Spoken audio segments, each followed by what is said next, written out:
The stars are lashed by a galaxy-wide storm of war and butchery, whose carmine downpour never abates. Such times are not for those of conscience or principle, yet such beings must endure this dark era nonetheless, and strive to keep their heads above the bloody flood. One such paragon is Sasho Viola Chava Case Montier, he who is known as Commander Farsight. Few amongst the short-lived and bright-burning Tau have ever risen to such heights of martial glory, nor been driven by conscience and circumstance to such dark and desperate extremes. To some amongst his people, Farsight is a pariah and a deviant. To others, he is a saviour, a protector, the worthiest ever to wear the vaunted hero's mantle. For all the power of his legend, Farsight remains, in his own mind, the unworthy pupil of a greater master. Ever he strives to do what is right for those he leads, and ever he seeks to live up to the teachings of old Commander Puretide. Yet the years have not been kind. As the bloody rains of battle continue to fall, so the dam of Oshovar's nobility and self-discipline groans under the strain. And if it should burst, what ruin then might be wrought on all the commander has striven so long to protect.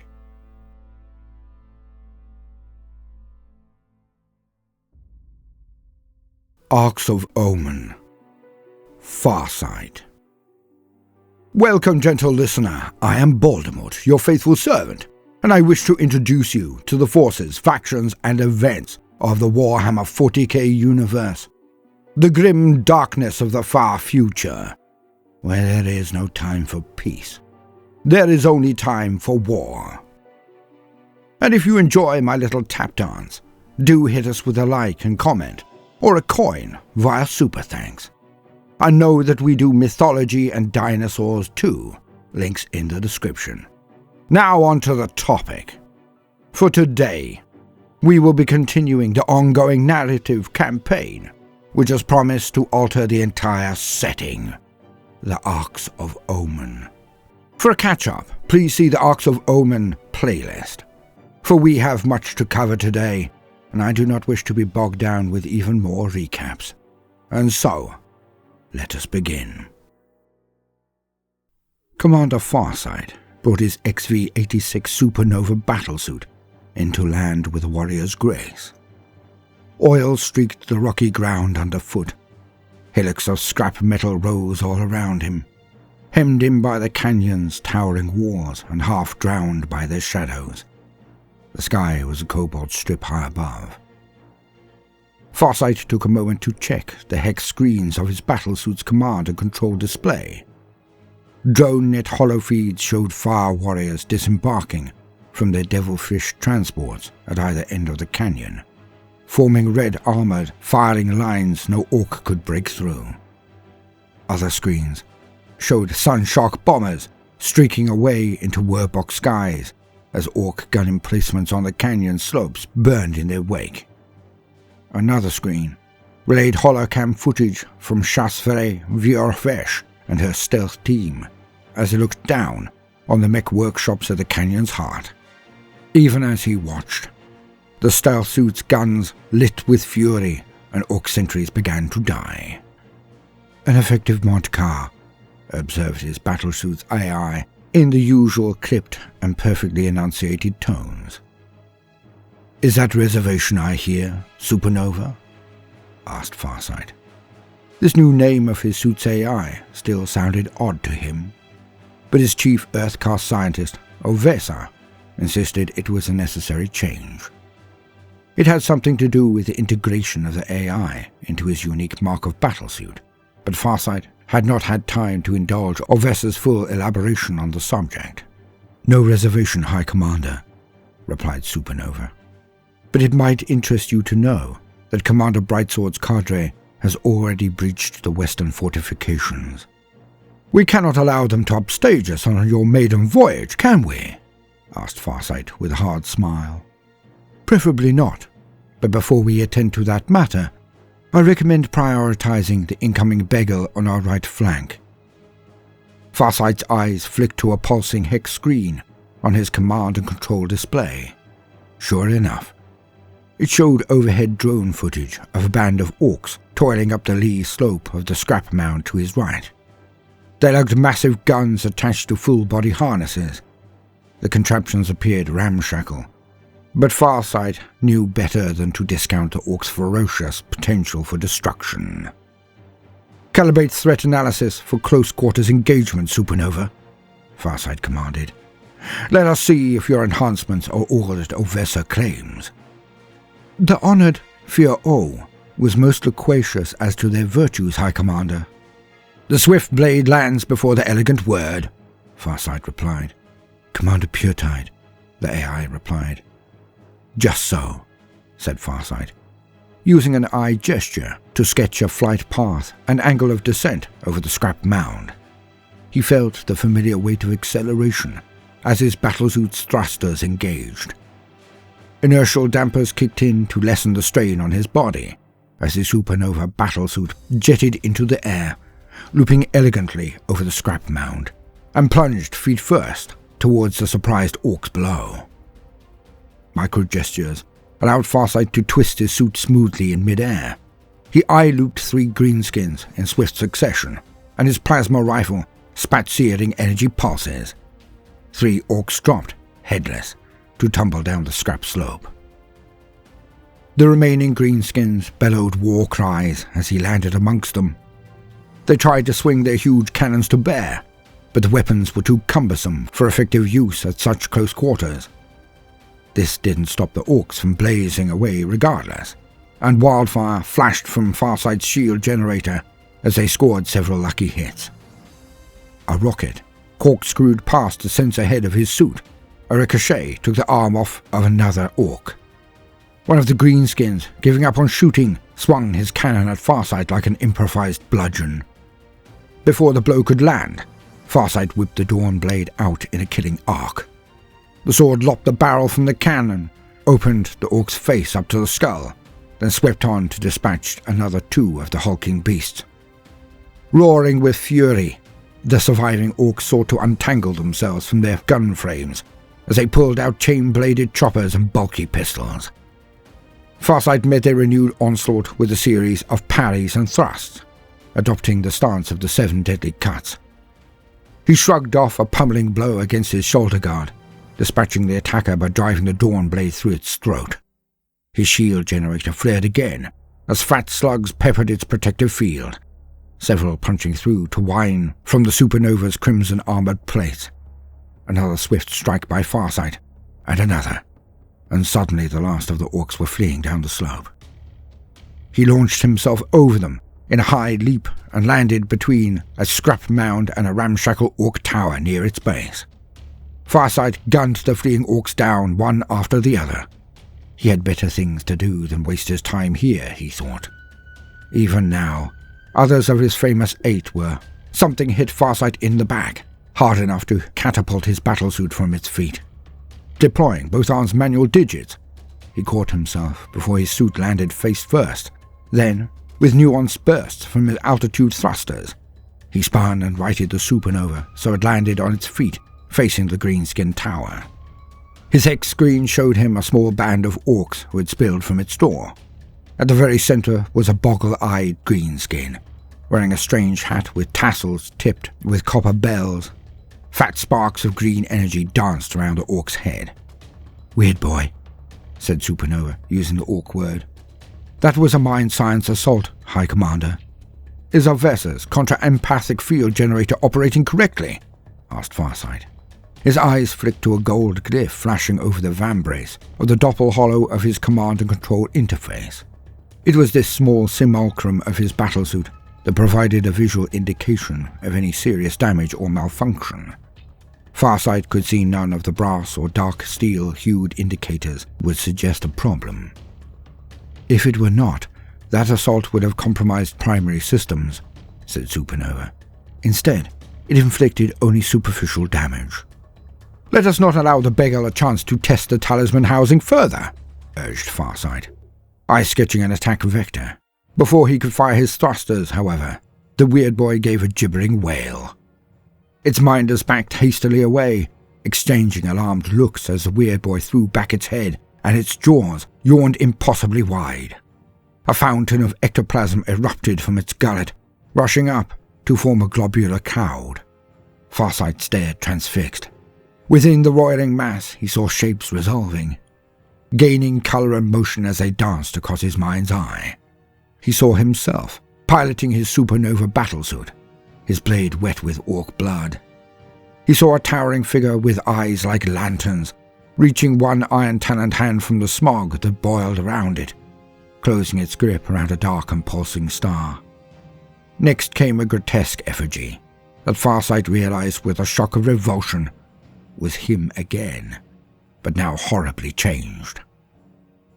Skulls festooned his blood-drenched battlesuit, those of Tau hanging alongside human and orcs.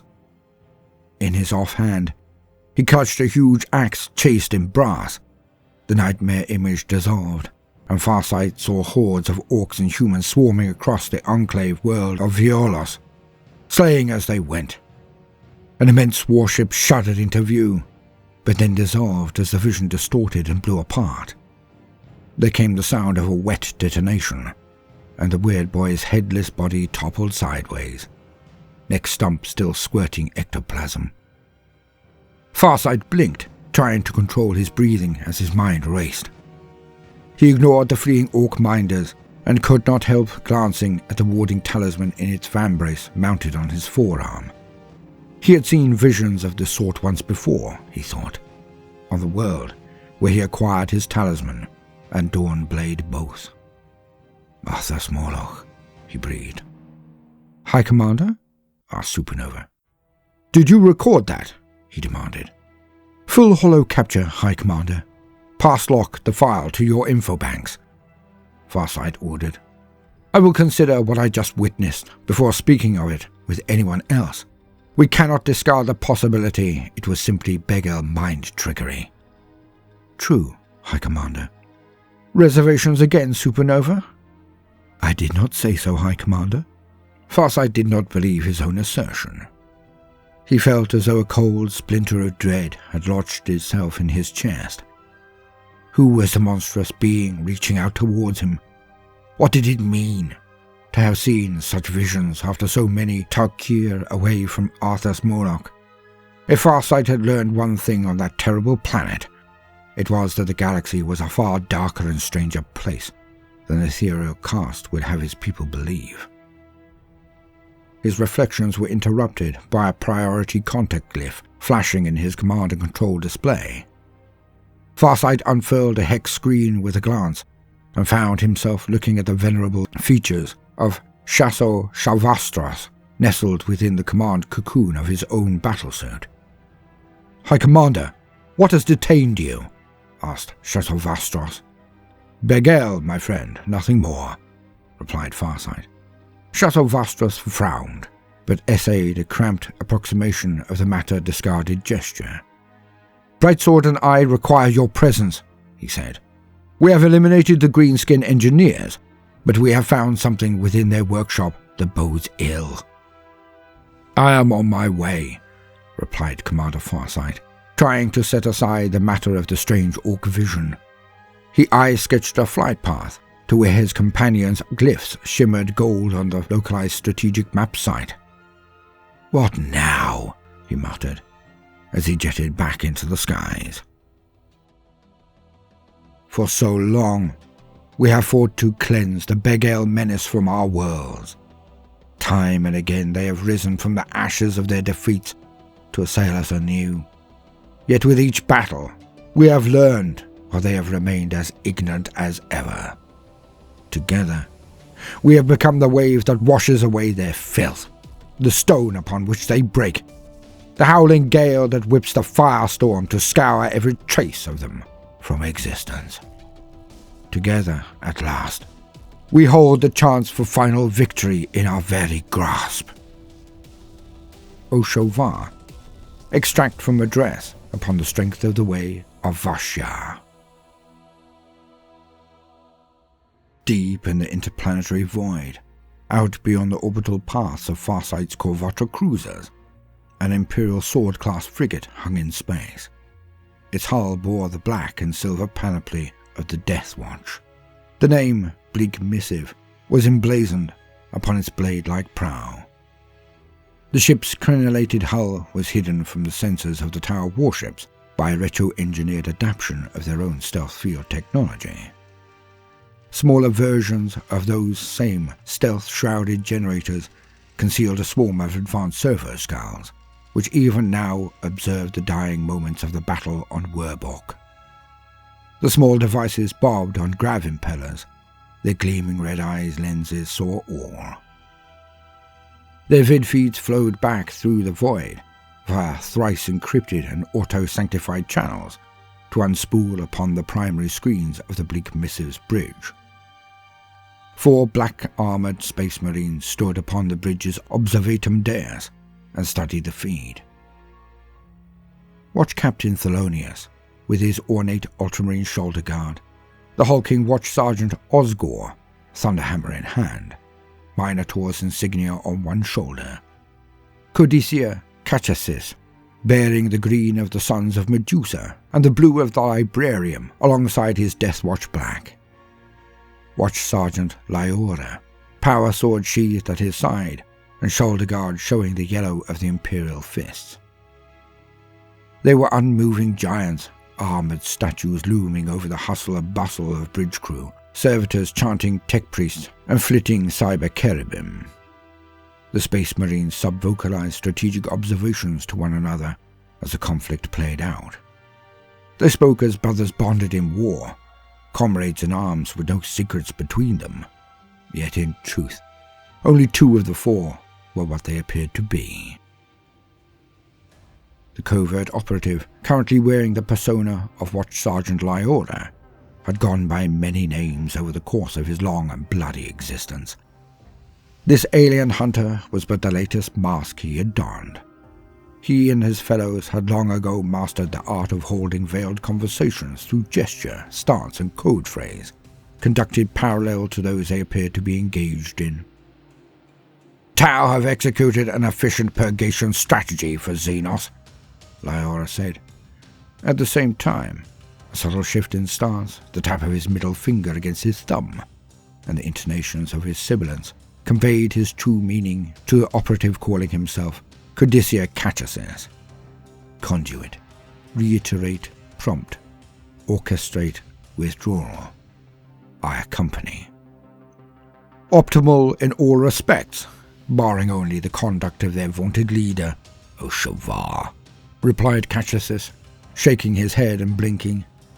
I believe we have witnessed a catalyzing event. The Emperor's tarot spoke true. The Xenos warband will soon embark upon this journey to the dead world. There, we will eliminate him, and thus the threat of his enclaves. I must meditate, Watch Captain, and attempt to divine precisely when the moment will come. Lord, understanding, compliance. We maintain observation protocols until that opportunity presents itself, said Watch Captain Thelonious. Helm, be ready to shadow the Xenos warships. Codicia, you have my leave. Any practical advantage you can divine will be of value. I shall accompany you as far as the contemplation cells, said Lyora, patting the bolter mag locked to his thigh. They are on the way to the practice range. I would have your counsel, and then hone my aim, ready for the moment that we strike. Communion Shrine, 15 minutes. Make ready. Quite right, brother, said Watch Sergeant Osgore, his voice a bass rumble. Always we must be vigilant, always deadly. Peril rarely forewarns of its presence. Wise words, brother, said Lyora, suppressing his smirk with practiced ease, as he and Cachasis strode from the bridge. Precisely 15 minutes later, by the Alpha Legionaries' synchronized mission chrono, Lyora clambered down a maintenance shaft and into the communion shrine his team had fashioned. Originally, the cramped annex had been a tertiary atmospheric regulation node. It was a brushed metal box with pulsing lumens set into its walls and barely enough space for two undercover heretic Astartes to stand opposite one another without their chest plates touching. The shrine lay deep in the bowels of the frigate, where none but the lowliest serfs and servitors might venture. These were warded away by subtle psychoactive sigils inscribed beneath deck plates and bulkheads in a one-deck radius. Any who thought to come this way, suddenly deciding they did not need to, and turning away. The chamber had been adapted by one of Lyora's operatives, skilled in the techno-esoteric arts. Bundles of wiring had been reeled out from behind a pair of inspection hatches and soldered painstakingly across the walls, ceiling and floor to form repeated runes of Vashtor Archiphane.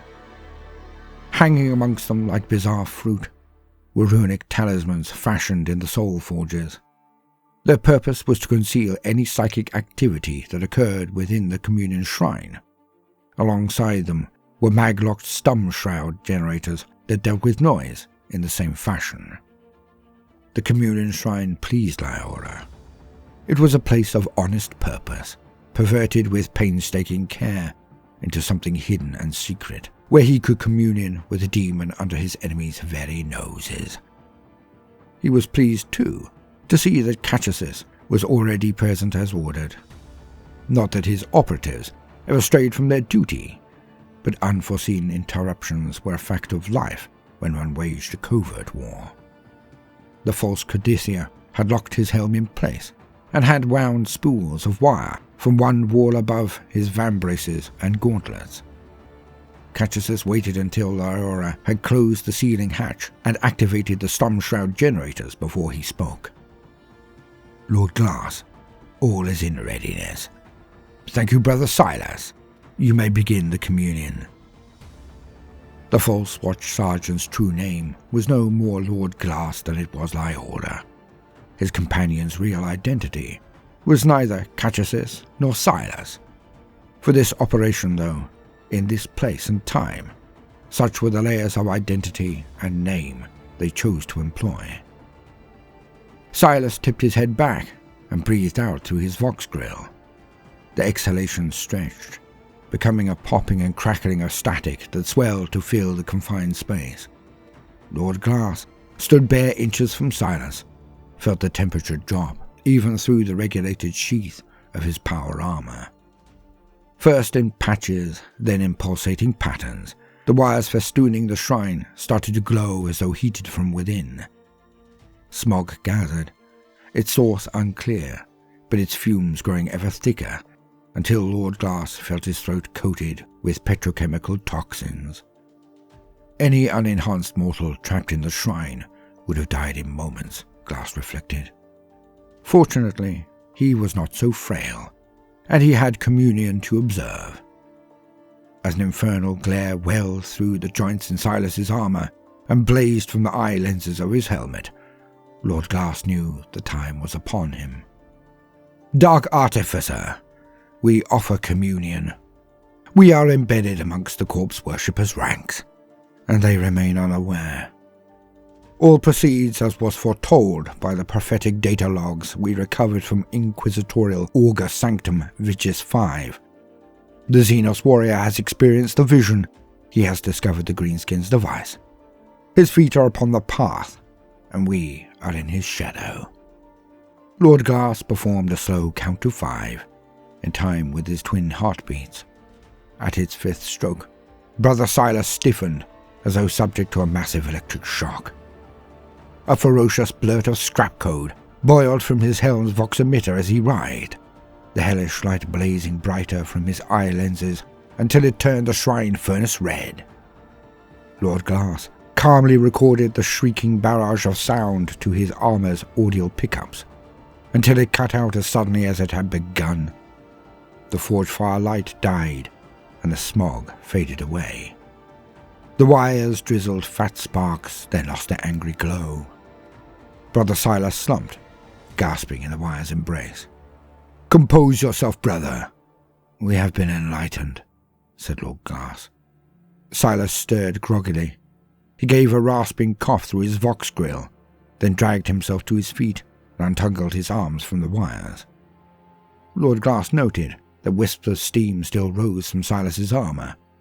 When the Force Codicia removed his helm, a thin stream of molten copper drizzled from one of his nostrils. Silas grubbed it away with the back of a gauntlet and let out a shaky breath. While his companion recovered himself, Lord Glass accessed the audio receptors of his armour's gorget vox array. Spooling back through recent inloads, he isolated the Rora scrap code and ran it through heavily encoded arcane filters. What crackled from his secondary vox emitter was replayed at 1/5 the standard X-load speed and modulated across a 5.5 data terminal band. It emerged as the furnace rumble and cog mesh grind as the voice of Vashtor the Archiphane. "Optimal as ever, Watch Sergeant. A fine wrought cog you are. Further meshings have I for you now, for does the finest clockwork not always spin the surest? Replay again this message, but modulate by further 5th band, and coordinates shall you receive. You will engineer cores to deploy to that location by the most direct and efficacious route, then stand ready for activation. Other tools I have, whose task it is to secure this fragment, but understand this. First amongst the shattered shards was this prize, the catalyst for all that followed. Its acquisition cannot be left to chance, or entrusted to but a single mechanism. You are my fail-safe, Watch Sergeant. You will know if you are required." "Dark Artificer, it shall be so," said Lord Glass, already deftly reworking the audio feed to extract the promised coordinates. "Shall I disseminate enlightenment to our brothers, Lord?" asked Silas. "You shall, Codicia Catechus," said the operative, who now donned once more the mask of Watch Sergeant Lyora. "Have them make ready. The activation phrase is Looking Glass. Hydra Dominatus, brother." Concerning the Tau and Commander Farsight. In all of the Warhammer setting, in all of its peoples, in all of the myriad stars of this dark and terrible future, there can be only one being that comes closest to that which all deny exist. For in the grim darkness of the far future, there is only war, right? But there are also outdated conventions. One of them is to state, with great gusto, that there are no good guys in Warhammer. Alas, I must state that I do not subscribe to this belief, not anymore. It comes from the perspective that all wars are bad, which is granted, but it also posits that, by extension, all warriors are thus also, and that I will never agree with. For there are shining lights in the darkness in even this, the most terrible of possible futures, and here, now, I identify one of them for you, gentle listener. For Oshova, Commander Farsight, is indeed a hero.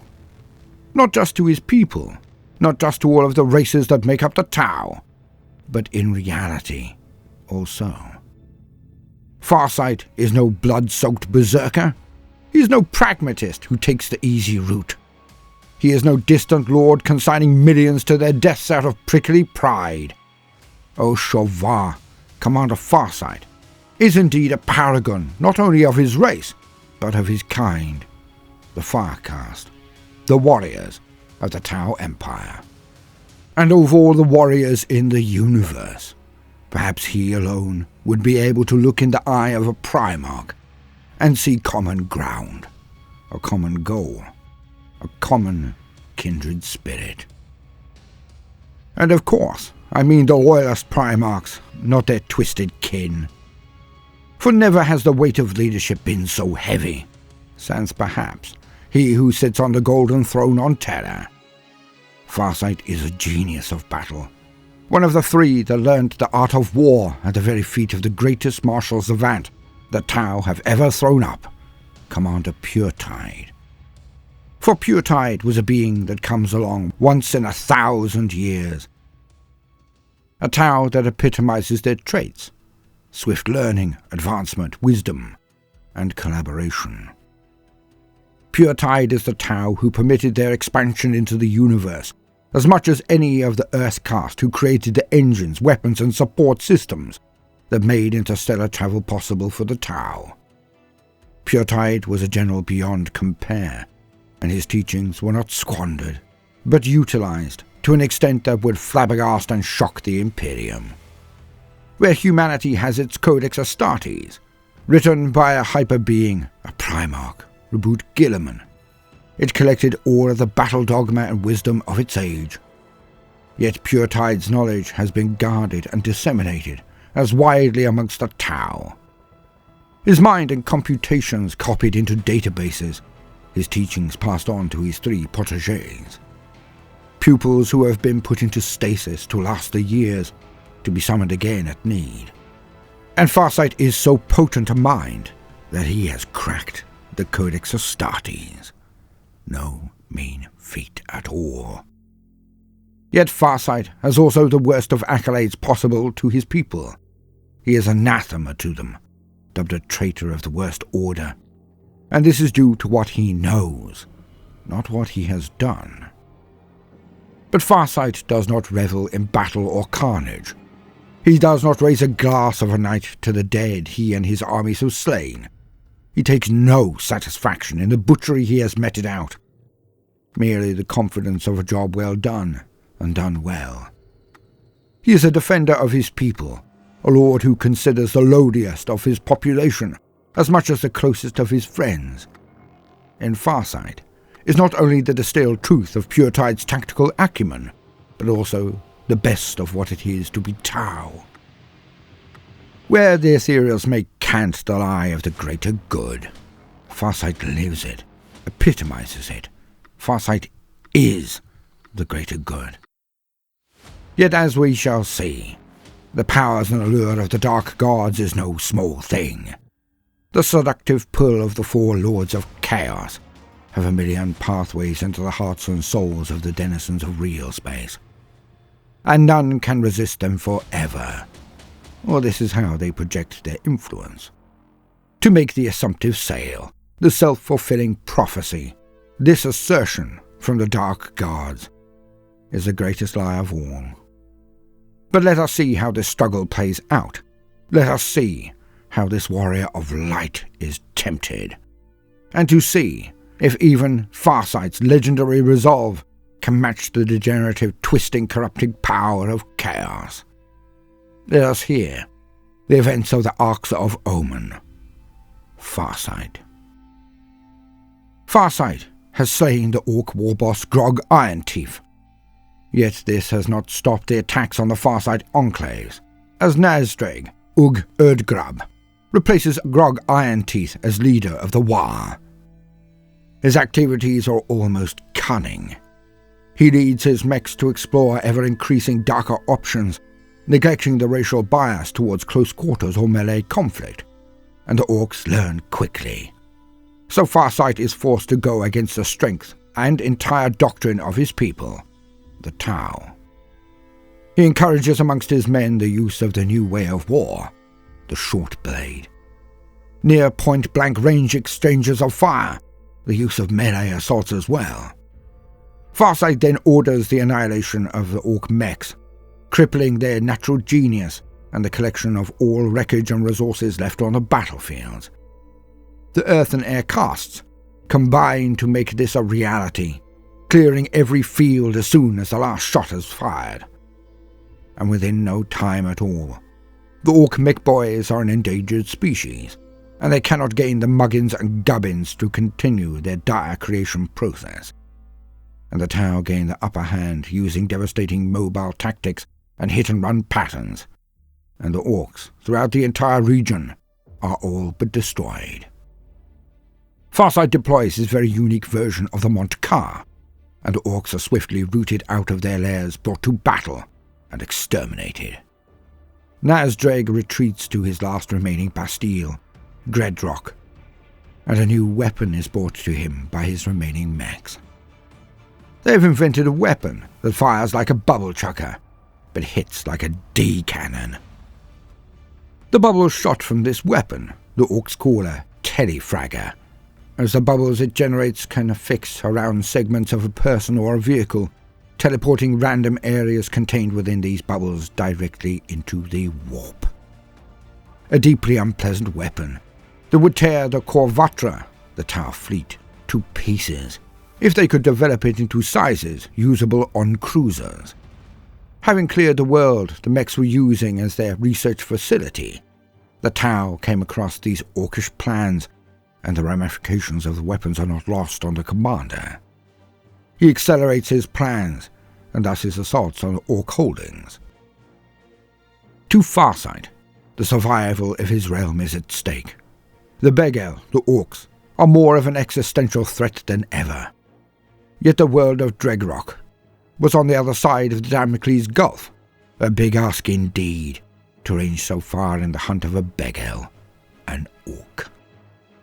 And not without its own risks and potential dire ramifications. For the system which contained Dregrock also contained the world of Arthas Moloch, a world of portent that Farsight knew all too well. And he has sworn to himself that he will never return. For this is where he gained his dread blade, and all that went with it. Farsight did not hesitate, as he could not. For the Corvatra, the Tau fleet, did not use warp travel, so they would take far longer traversing the Damocles Gulf than the Begel if they set off at the same time. Hence Farsight collected what fire warrior hosts he could and set off immediately. And he was right to do so. For when he arrived above Dregrock, the Begel, the Orks, had already constructed many of these telefraggers and had amassed quite a fleet above the planet. The Tau fleet was ordered to attack immediately. They flew amidst the floating moored Orks and shut out their tethers to the stations. Thus, these Ork ships, these cruisers, floated raggedly amongst the cold void of space and began to collide. Huge Ork warships ploughing into each other. The Ork cruisers in orbit and across the system flooded into the battle, but the confusion and clutter in space was used by the tower to devastating effect. The confusion was exactly what Farsight needed to cover his ground assault, and he struck directly at the capital, at Dreg City itself. Instead of feeling thwarted or off balance, the Orks were elated that the fighting had come to them, and Dregrock strode out to battle the Tau.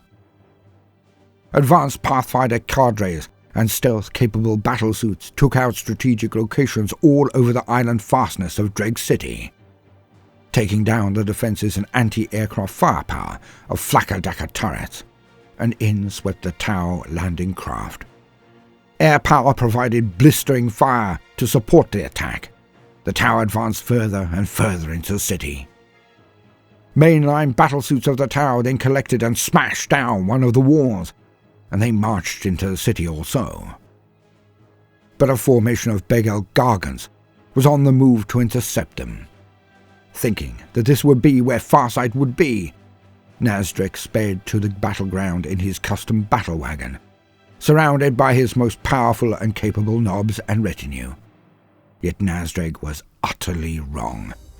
He had underestimated Farsight yet again. And as soon as he had left his camp and headed north, the commander and his legendary 8 dropped from the skies and assaulted the central construction yards of the dreaded telefraggers. Descending on wings of fire, the tower force tore into the mechs and their grot attendants as they tried to cut the heart out of the construction yard and to end the threat of the huge weapons once and for all.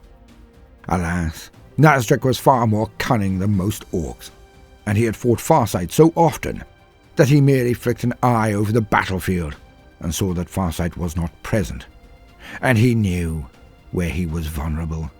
Hence, where Farsight truly was.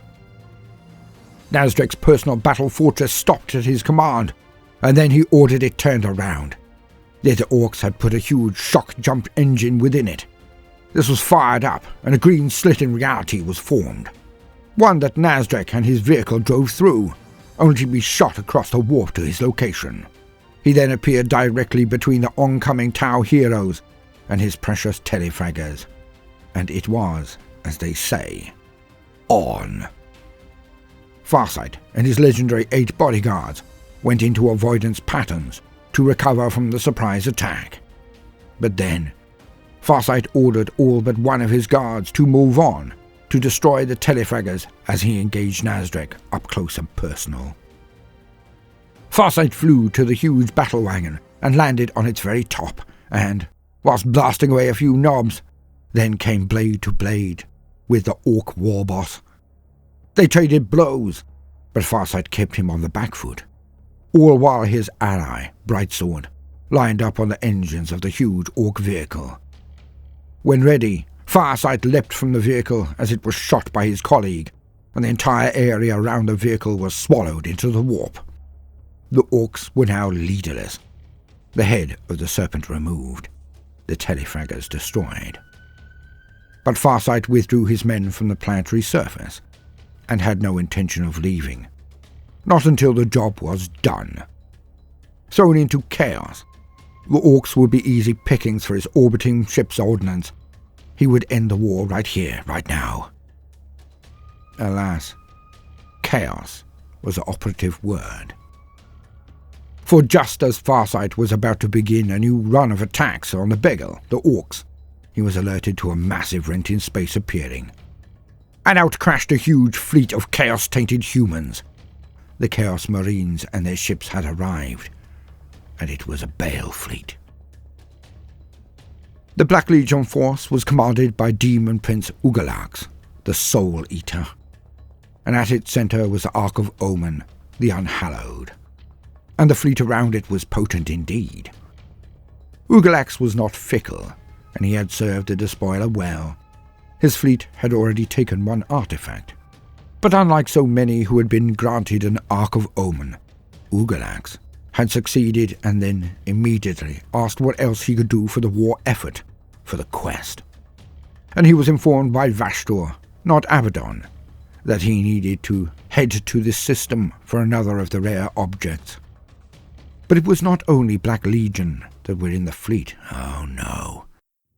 Ugalax had also mustered World Eaters under Gakkar the Savage, Night Lords of the Flensing Prince, 2 renegade warbands, Traitor Guard and Chaos Knights, 3 maniples from the Legio Vulturum, better known as the Gore Crows.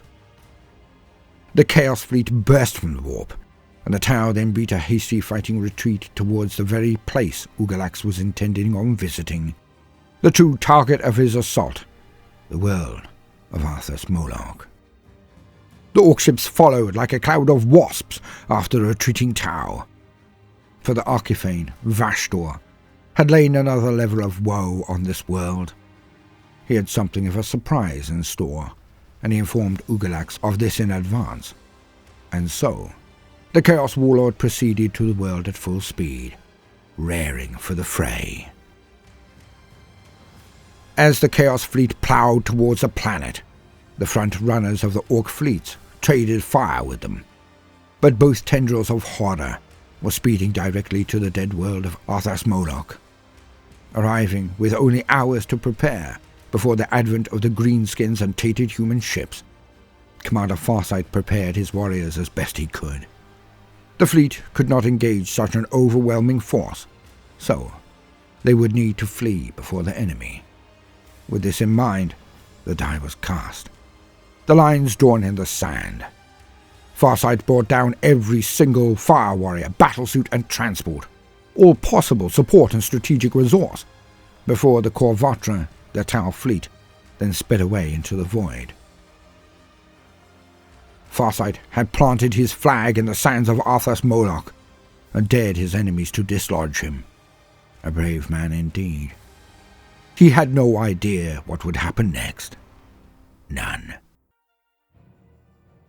Arthas Moloch. A barren world, a dead world. The place where Farsight lost his grace within the Tau Empire.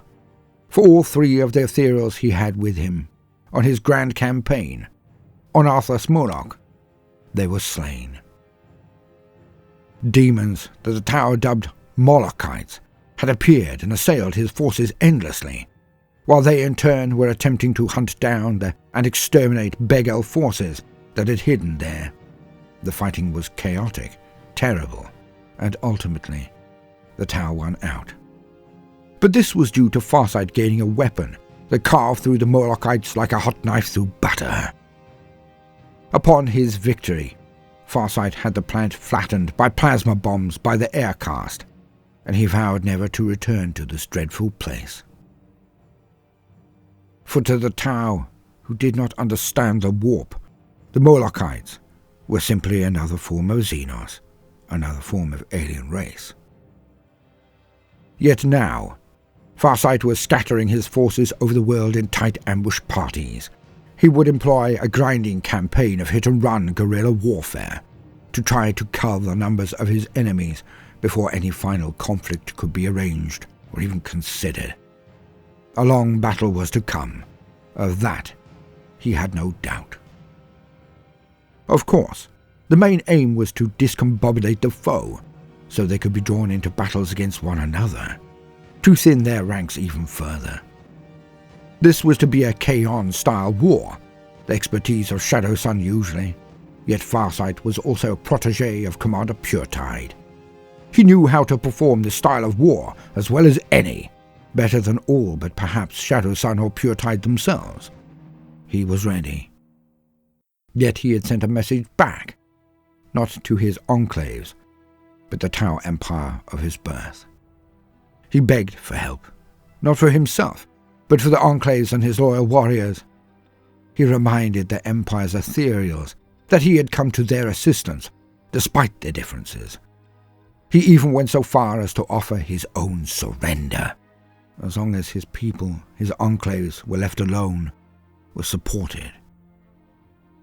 He knew the war on Arthas Moloch could take months, years, if truth be told.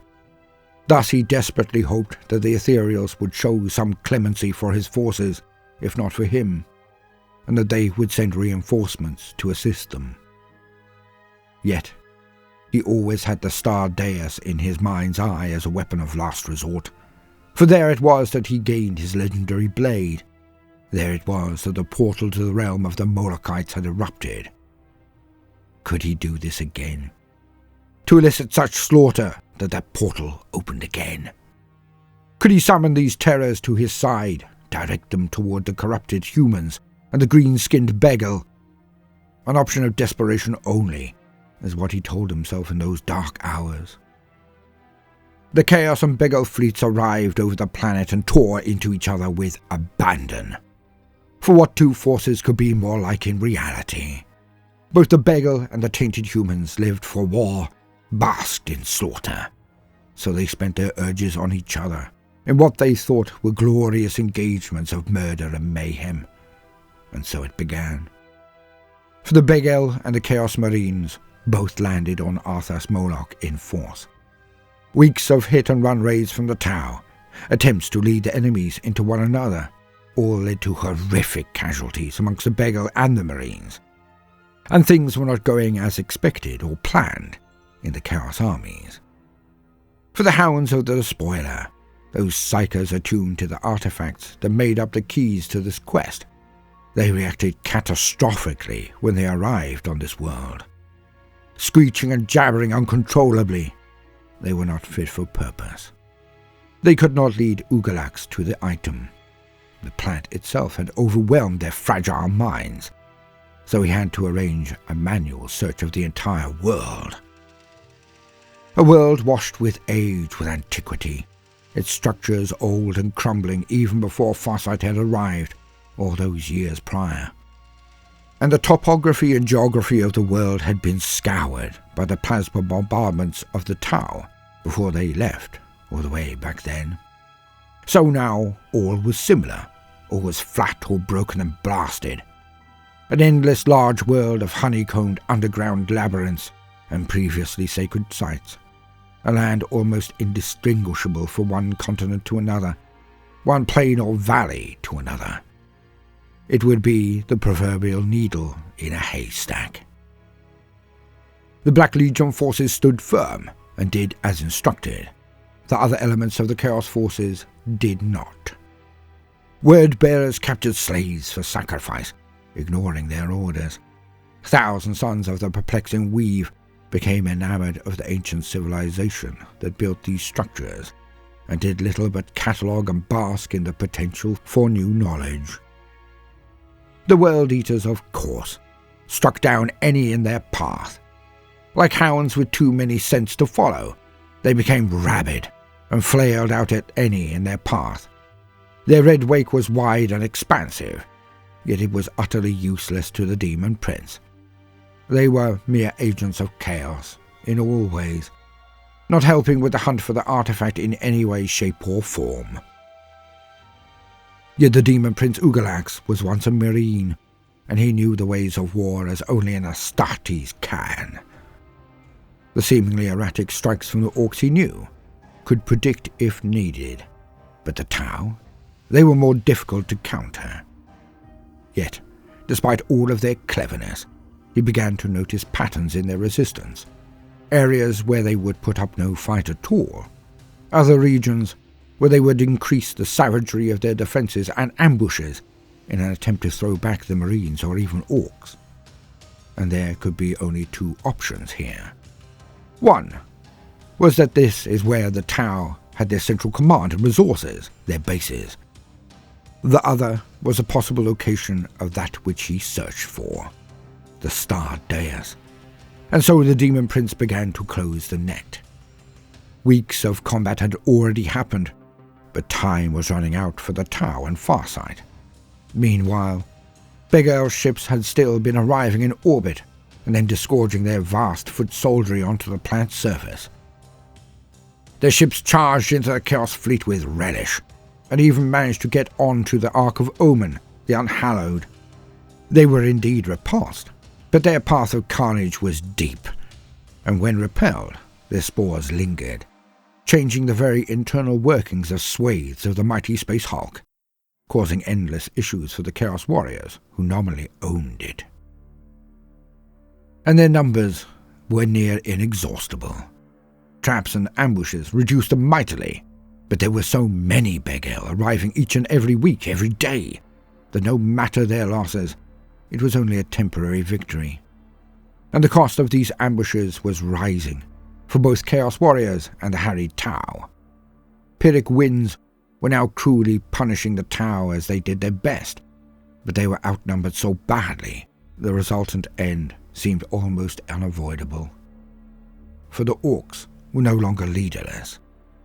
New bosses, such as the Smog Boss, Bulgrog Big Tusk, and Skragar Thunderstomp, began to rise and amass huge congregations of Begel around them, and as they did, the newly combined Ork groups then developed more cunning warfare, more organization and efficiency, even for Orks. And the Tau situation got steadily worse as their cohesion increased. Weeks had passed, and still no word from the Tau Empire, and Farsight himself was being worn down as much as his forces were, and he was slowly unravelling under the pressure of so many of his colleagues and cadres being fed into the bloody grinding gears of this war. Farsight was ever to be seen at the front of any battle, but now he was succumbing to a change in his very soul. He was now frantic and bloody in his responses, still ever at the front of the vanguard of battles. Now he was almost reckless in his fury. His sword, the Dawn Blade, took the heads of tainted Gwalar and Begel alike. He slew Saldrach, the swordsman of the Slaanesh. He beheaded Captain Fragga and Baroness Niska of the Chaos Knights. He ended Warboss Drakbad Baddaka by acting as bait. He was slowly changing into something else. Instead of running and retreating, he now ordered his forces to congregate around the Star Dais itself. He was swiftly losing options and knew he could not defeat the tides of enemies set against him. And then the last insult arrived. An advanced drone was sent by the Tau Empire, and hell hath no fury, as an Ethereal spurned, it seemed. For Anvar himself, the Ethereal leader of the entire Tau Empire, appeared in blue hologrammatic form. He thanked Farsight for his historic help, thanked him again for seeing the light and offering to surrender himself to their graces. Yet Anvar then went on to imperiously state that Farsight and all who had followed him were Vashya and could never be forgiven. But of course, they could still serve the greater good by taking down as many Begel and tainted Gwalar as possible before their end. Farsight shot the drone, then shooed off his advisors and went into a meditation. Farsight had, of course, laid plans for this very situation, for the rejection of his people by the Tau Empire, and with their response, he now set these plans in motion, a dire decision to match a dire situation. The Tau were now being pressed by both Begel and tainted Gwalar, the Orks and Chaos Marines. Both had seen this particular area was where the Tau were left in numbers and attempted to crush them. As the lines of the Tau shrunk day by day, the Begel and Gwalar were forced to fight each other again and again, and Farsight even considered retreating from the region entirely, to let the two enemies fight amongst themselves instead. For the mindless aggression of the Orks, the Begel, and the horrific tortures and sheer viciousness of the Marines was almost unfathomable to Farsight and his Tau. Fighting them was akin to madness, for there was no rhyme or reason to any of their actions, at least at the start. Now Farsight discerned that the Gwalar, the Marines, were acting in a way that hinted that they were not here to exterminate the Tau at all. Instead, they were searching for something. And if the Gwalar wanted something on Arthas Moloch, then Farsight was certain that he should not let it fall into their clutches. While all of this was going on, amongst the debris in the ancient tunnelways, a craft of Dark Angel manufacturer markings was found. Alas, there was no time to truly explore the strange energies emanating from it and the crystalline structure within. Yet it was proof that the Dark Angels had been here, some 10,000 years prior, according to the Earthcast readings, but here they had been nonetheless. Hence, Farsight stayed, and his army stayed with him, now all collected around the region which housed the starred Deus. And so, the final act was about to unfold. Begel forces now came at the Tau lines like a tsunami, and this was when the Alpha Legion operatives aboard the Bleak Missive turned on their Black Legion brothers. For Lord Glass wished to be the one to gain the artifact, not the demon Ugalax, and his Alpha Legion operatives across the ship went to their bloody work quickly and without any warning. They gained control of the Bleak Missive by slaughtering all others present, then rushed to the planet's atmosphere, launching to the surface in a dropship as their vessel was engaged by Chaos and Orc ships who had witnessed it breaking formation and blistering fire into all ships around it indiscriminately. The Alpha Legion were now on the planet's surface as the ship was blown to scrap. The Tau were now being assaulted by a huge Orc force, but it was the World Eaters who hit their lines first. Their blood madness and the butcher's nails forcing them onwards, even the ranked fire of the Tau fire warriors could not stop them. And, totally out of character for their kind, the Tau did not fall back, did not retreat in formal and organized ways, as they had done all of the time of the Empire. They stood and fired. They stood, even when the Eightborn hit their lines. Some even gave off war cries of their own, seemingly possessed with the red mists of war, and even charged the World Eater berserkers. They, of course, were torn to shreds in an instant. But they were not running, not retreating, as was their way. Something was deeply wrong, even amongst the rank and file of the Tau Fire cadres. The Orks hammered into the lines, as did the tainted Gwelar. Still, the tower would not retreat. Ugalax came in a heavy armoured column and smashed into the lines of the tower also. Teleportation lights appeared across the tower lines as Terminators of the Black Legion and Night Lords erupted into existence amongst their very formations, exterminating everything in their path. During all of this, the Alpha Legion dropship streaked toward the planet and landed, very close to the ancient Dark Angel's fighter. Fighting off Orks, the Alpha Legion brought servitors to gather the Dark Angel's fighter and bring it back to their ship. Now all they had to do was return to the void of space and take this artifact back to the Archifane via the portal connected to the Ark of Omen, the Unhallowed. Of course, while the Alpha Legion performed their task, the battle reached its crescendo. Farsight had pulled his forces away from the center, giving them cover from what was about to happen. For Farsight now stood atop the starred dais, with the remaining active members of the 8. 3 had been so badly mauled that they could not stand with their lord, and Farsight was boldly there, bait for the trap. The Chaos Marines and the Begel, the Orks, were nearing the starred dais, and the carnage wrought by not only the two forces attacking each other, but also the firepower of the Tau into the massive melee, Farsight hoped would be enough to open the same portal he had witnessed before, when the Molochites had arrived in their throngs.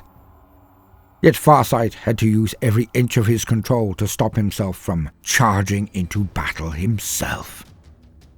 Was he now owned by Khorne? The next moments would decide if this was an influence, a reaction to his weeks of strain and watching his people die, or if he had fallen to the power of the dark gods of chaos. To quote, "At last, the onrushing Orc and Chaos worshippers reached the great starred dais.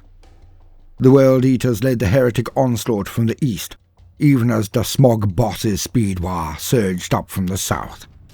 Farsight had pulled his cadres back into the ruins on the northern edge of this wide open space, while he and the last of his 8 stood in the open at the dais' center, bait for the Chaon.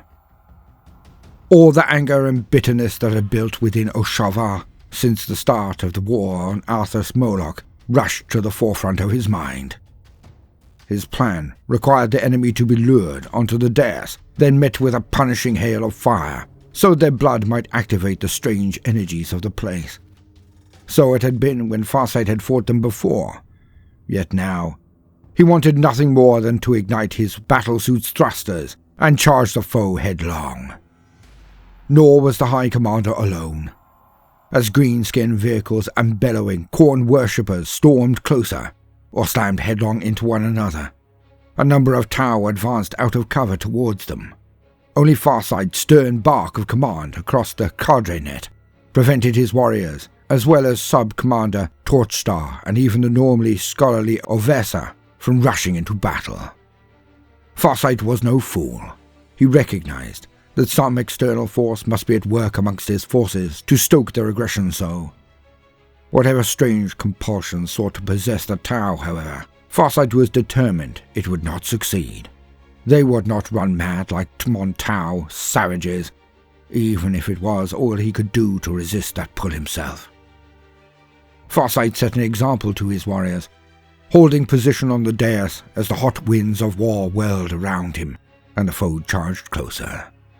Only as the first wave of berserkers burst from the ruins to charge across the dais itself did Farsight and the survivors of his 8 open fire.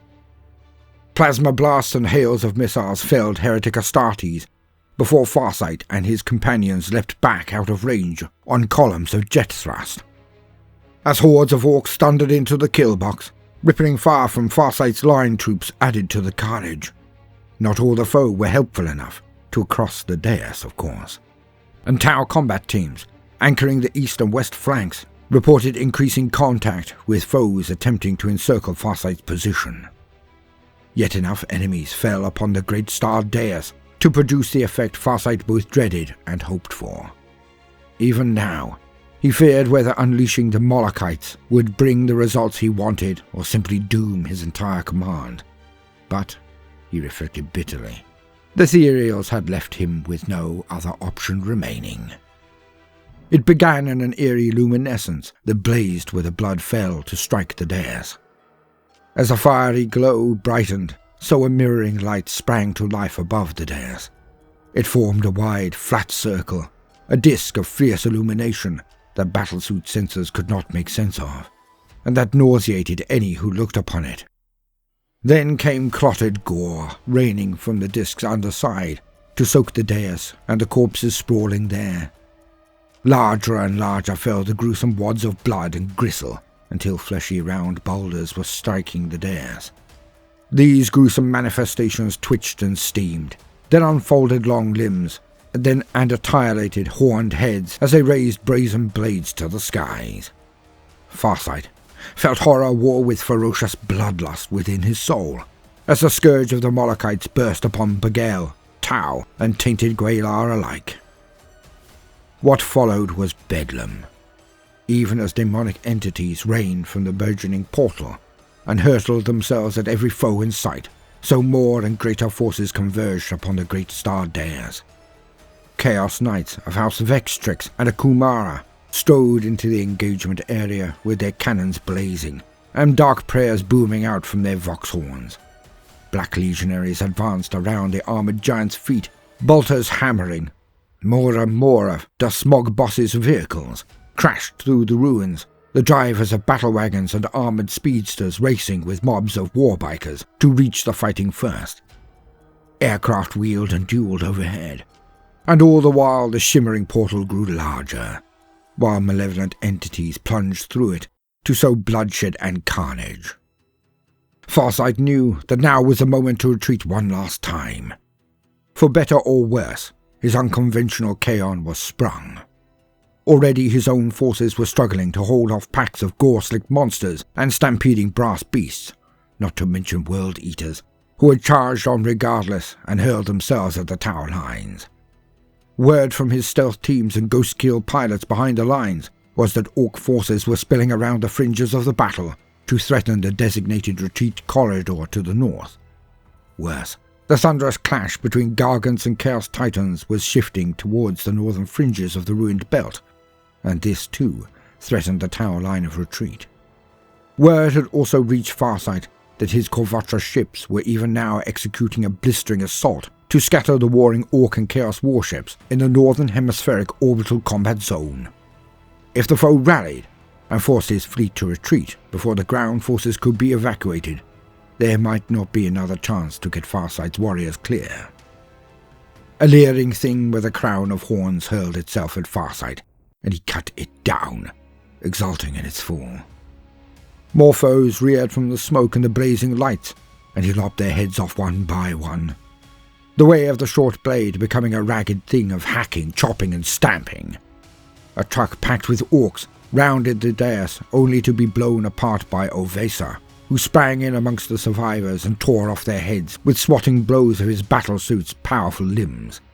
Each severed head felt to Farsight like another small victory, another tally mark set against a never-ending debt of vengeance.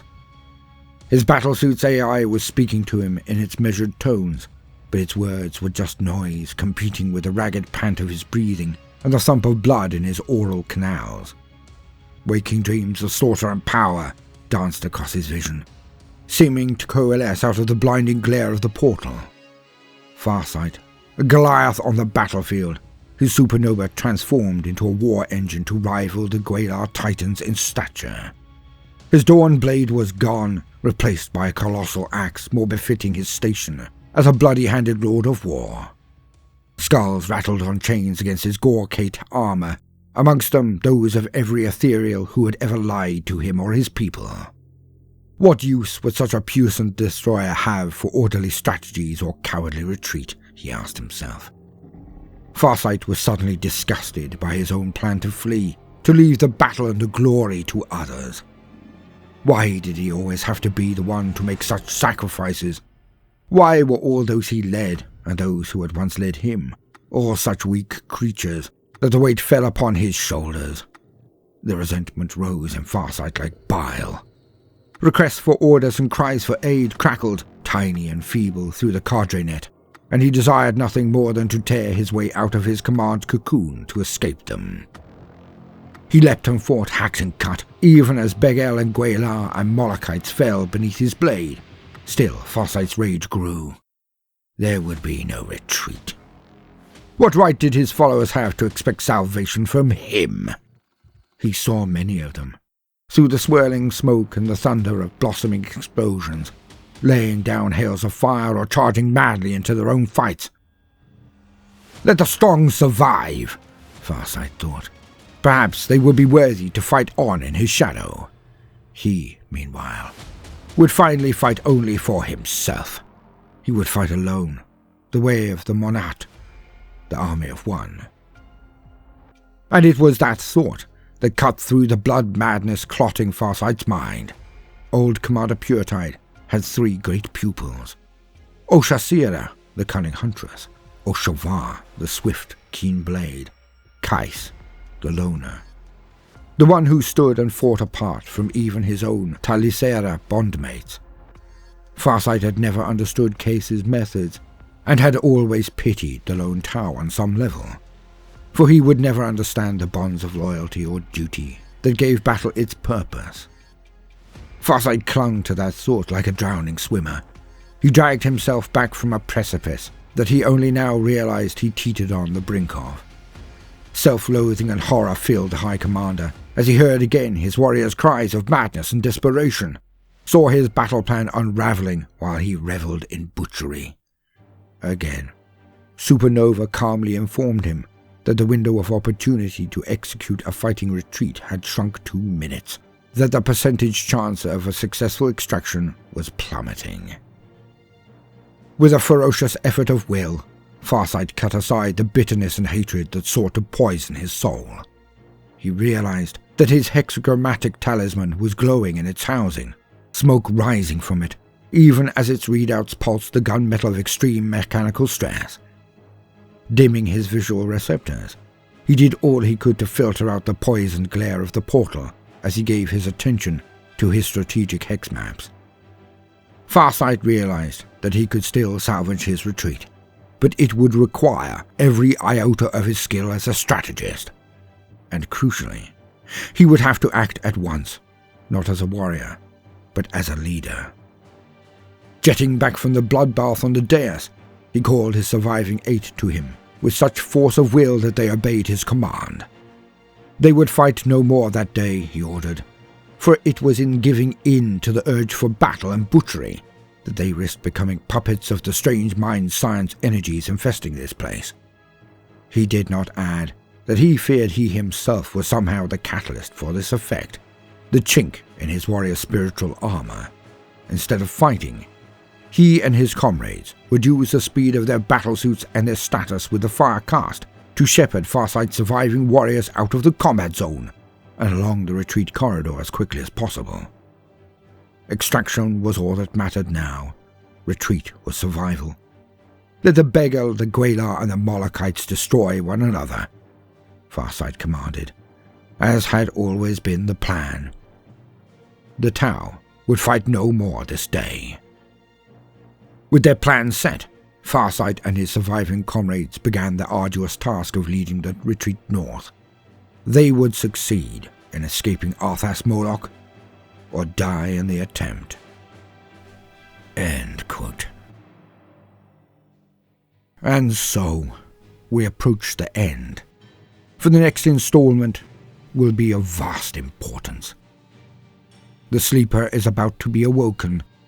The lion is about to roar. In the last episode, the last expansion of the Arks of Omen, the lion. And I hope you will be joining all of us as we see the final installment of this, the Arks of Omen campaign. Our Primarch will rise, but will Abaddon be rewarded? Will Vashtor the Archifane ascend to the table of the great game? Only a few short agonizing weeks to find out. See you then.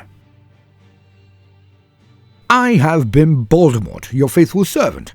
Now subscribe and like and all of that good stuff if you enjoyed the video, and join me every Friday as I take dives into the Warhammer universe, or check out our other channels on natural history and mythology. Links in the video description. Patron merch notification button, you know the boogaloo. Until then, no matter what you do today, do try to make some time for fun.